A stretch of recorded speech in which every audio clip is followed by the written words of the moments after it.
Новый поворот в истории с общественными перевозками. Жители Владикавказа жалуются, что в вечернее время сложно сесть на маршрутку. После 8 часов транспорт ходит либо очень редко, либо его вообще нет. Раньше водители маршруток не выходили на линии, ссылаясь на то, что это было невыгодно. Большая часть их прибыли уходила на заправку и ремонт машины. Тогда было принято решение поднять вечерний тариф до 20 рублей. Что теперь не устраивает водителей, выяснял Алексей Смагин.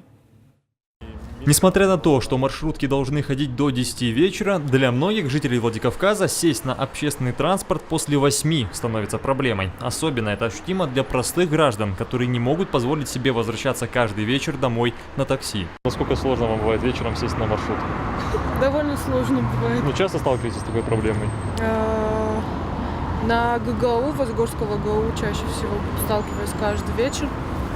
Именно маршрутки, которые мне нужны, они бывают очень редко. И как вам приходится вечером добираться обычно? Такси или пешком. Ну вот в это время еще нормально, но позже уже как бы нет, не вариант. После скольки обычно? Ну после 10 точно уже не сядешь.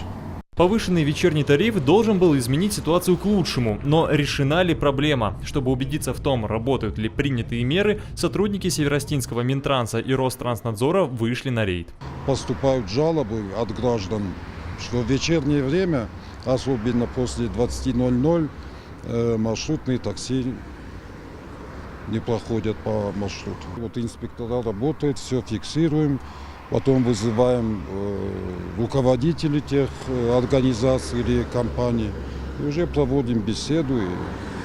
Проверяющие работают по всему городу. Рейд проводится с 8 до 10 часов вечера. Сотрудники фиксируют, кто из водителей маршруток выполняет новые требования, а кто все-таки ими пренебрег.